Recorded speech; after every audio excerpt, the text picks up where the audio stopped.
حي على الفلاح.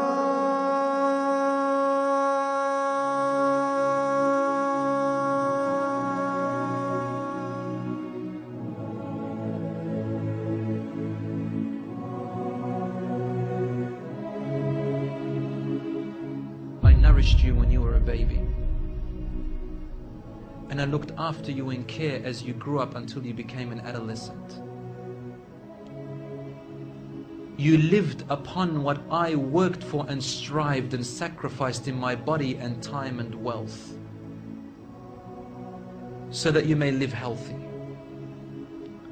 Whenever a night passed you, when you were sick or ill or coughed, I was the first to be up, carrying you and looking upon you with my heart, afraid if an atom or a little breeze would harm you in any way. I could not sleep while seeing you sick until you slept, and then I slept.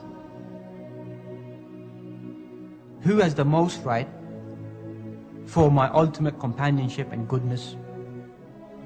Your mother, your mother, your mother, and then your father. If you behave rudely, harshly, incorrectly towards your parents, stubborn, arrogant, rude, foul-mouthed towards them, don't be surprised tomorrow that when your kids grow up and they behave exactly like that towards you, then that time you're going to sit and reflect, you know, damn hell, that's exactly the same way I used to speak to my father. I don't even need to stand here and tell you from Quran and Sunnah, because the fact is, they're your parents, regardless of what Allah has said, regardless of what Rasulullah said. You must love them. There is no excuse. Why should somebody have to tell you that Allah has commanded you to love your parents? What, are you so stupid that you can't even see that these people are to be respected? You only came to dunya because of these people. And what, have you forgotten the times when you were young and you were children? Every time that they picked you up when you cried, every time they fed you when you were hungry, every time when you would excrete, that do we have to remind you that Allah said something about this? That you and I don't have enough common sense to remember that these people should be loved. And some brothers and sisters can't even make dua for their parents. We have that luxury, dear brothers and sisters.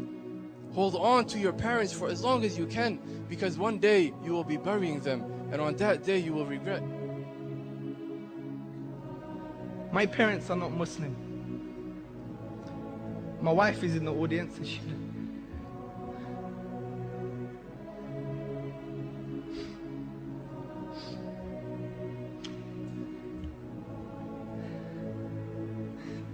she knows how much I love my parents.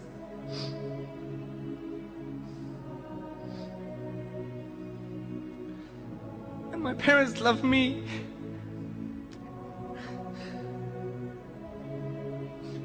Every day, my dad says to me, he loves me.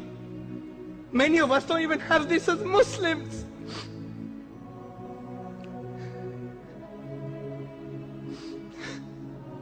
But if my dad dies like this, where is he gonna go? You could pray for your parents. I can't pray for my dad when he dies. This is the reality, brothers and sisters. This is the reality. Don't underestimate the blessing Allah subhanahu wa ta'ala has given you.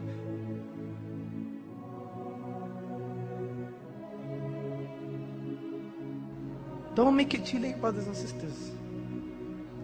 Don't make it too late.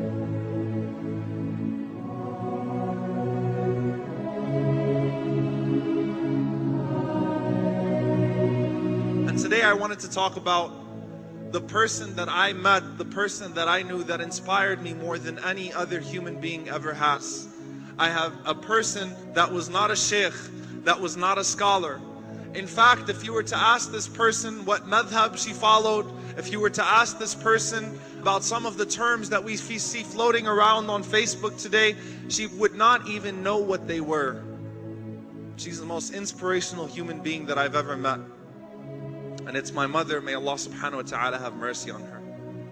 Because many times we look for role models, we look for heroes, and we try to find them in books, or we try to find them, as great scholars that live halfway across the world that we would never meet, but we neglect the role models and the heroes that are in our homes. How many of us would not even be here if our parents did not teach us La ilaha illallah? Yes, alhamdulillah, Allah subhanahu wa ta'ala guides people to Islam. But at the same time, how many of us are here because our parents cared enough about us to teach us the meaning of La ilaha illallah Muhammadan Rasulullah? And that's what we want to focus upon tonight, is that kindness that needs to return back to one's parents, that many of us have forgotten. There's one business thriving at the moment, and that's the old age pensioners' homes. It's big business. Paying to have your parents just put away from you. Sounds strange, but many of us Muslims are following exactly the same methodology of thought. I'm not very startled at times to find that people with short thobes and flowing beards and faces covered, that sometimes you find vile, vulgar, repulsive language coming out of their mouths, and even cursing and swearing towards their parents.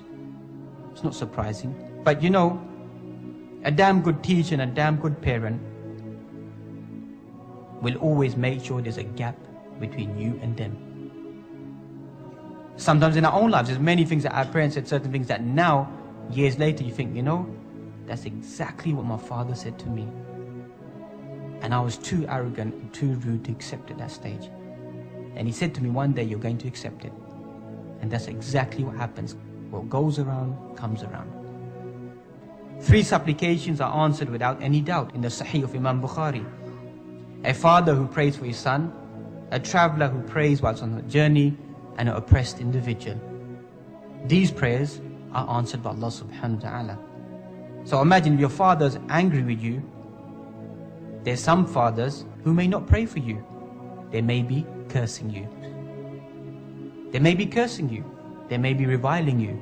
And that dua unfortunately may be traveling back up to Allah subhanahu wa ta'ala.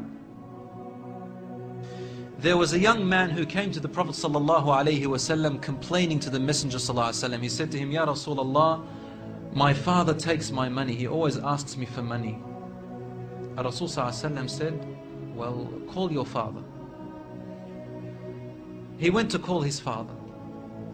Jibreel alayhi salam came to the Prophet ﷺ in that time. And he said to him, Rasulullah, when the father comes to you, ask him, what were you saying in secret on your way here? Father was muttering something which his son couldn't hear. He said, ask him what he was saying. When the father approached the Rasul ﷺ, asked him, is it true what your son is saying? The father said, Ya Rasulullah, if you only knew what I'm using his money for anyway. I'm using it to look after his poor auntie. She is left without anybody. Where else am I putting it? Only in places where I have to. Using it towards his family. The Prophet ﷺ said, look, I want to ask you a question. Tell me about what you were saying in secret when you were coming towards me here. The father looked at the Prophet ﷺ and said, I made some verses of poetry. Rasul ﷺ said, please say them to me. And he said, O son, I nourished you when you were a baby. And I looked after you in care as you grew up until you became an adolescent. You lived upon what I worked for and strived and sacrificed in my body and time and wealth, so that you may live healthy. Whenever a night passed you, when you were sick or ill or coughed, I was the first to be up, carrying you and looking upon you with my heart, afraid if an atom or a little breeze would harm you in any way.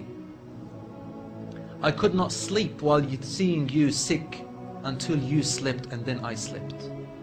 He said, when I ceased to see you sick, it was as if I was the one who was sick and ill, and so my eyes would always overwhelm with tears, but you never knew. And then he said, and when you finally reached the adulthood, which all my life I was anticipating and looking forward to seeing you become that. I mean, this is all he's doing, right? He's raising him, waiting for the day he's going to get married, the day when he will get his qualifications and finish, the day when he will get his skill, the day when he can stand on his feet, the day when he will rejoice, until you reach the day when I have all my life anticipated in my heart to see you reach and rejoice. You gave me a reward, and your reward was harshness and frowniness and mistreatment, as if I am the one who owes you and you owe me nothing. The way you treated me is like what a neighbor would treat his neighbor. I wish that you even gave me that. Al-Rasul sallallahu alaihi wasallam, he looked up at the father and the father looked at him, and the Prophet sallallahu alaihi wasallam's beard was soaked with tears. From his emotion, Al-Rasul sallallahu alaihi wasallam grabbed the boy from his chest. He shook him and said to him, you and everything you own belongs to your father. This hadith is narrated in Ibn Majah. Today we see children taking their own parents to court because they took their house or their property. Allahu Akbar. وقضى ربك ألا تعبدوا إلا إياه وبالوالدين إحسانا إما يبلغن عندك الكبر أحدهما أو كلاهما. That if one of them or both of them reaches very old age with you, فَلَا تَقُلْ لَهُمَا أُفْ, then don't utter the sound, don't say the word uff to them. Don't utter that sound of displeasure towards them. Don't say anything bad or abrupt or offensive towards them. It's a sound, it's not like even a proper word, it's a sound. فَلَا تَقُلْ لَهُمَا أُفْ وَلَا تَنْهَرْهُمَا, and don't be abrupt, don't be rude with them. وَقُلْ لَهُمَا قَوْلًا كَرِيمًا, and say something very nice and respectful and noble to them. That first of all, don't disrespect them. If you notice here, Allah subhanahu wa ta'ala is giving us the bare minimum. Don't cross this line. He told us be excellent towards your parents, but He's showing us where the line is. Don't cross this line. Don't say oof to them. Don't be abrupt to them. Don't be rude with them. And if there's nothing else that you can do for them, there's nothing you have to offer to them, there's absolutely nothing you have to provide to them, to take care of them, to be good to them, then at the very least, just try to say something nice to them. Just try to say something nice to them. وَاخْفِضْ لَهُمَا جَنَاحَ الذُّلِّ مِنَ الرَّحْمَةِ, and lower the wings of mercy for them. Be merciful, be compassionate, be affectionate towards them. No matter what we do, we can never fully repay our parents, dear brothers and sisters. Not even for one moment of pain that she felt while you were in her stomach. You can never repay her. Allah subhanahu wa ta'ala reminds us to make dua for our parents. رَبِّ ارْحَمْهُمَا كَمَا رَبَّيَانِي صَغِيرًا. Oh Allah, have mercy on them the same way they had mercy on me when I was little. Again, Allah subhanahu wa ta'ala in this very verse is proving to us that we can't repay our parents, because we're asking Allah subhanahu wa ta'ala to have mercy on our parents the way they had mercy on us. Now, oh Allah, allow me to have mercy on my parents the way they had mercy on me. But only you, oh Allah, can have mercy on my parents. Only you, Allah, can show them, treat them the way they deserve to be treated. Because there is nothing I can do but make dua. So how do we talk to our parents? No, but we have this arrogance.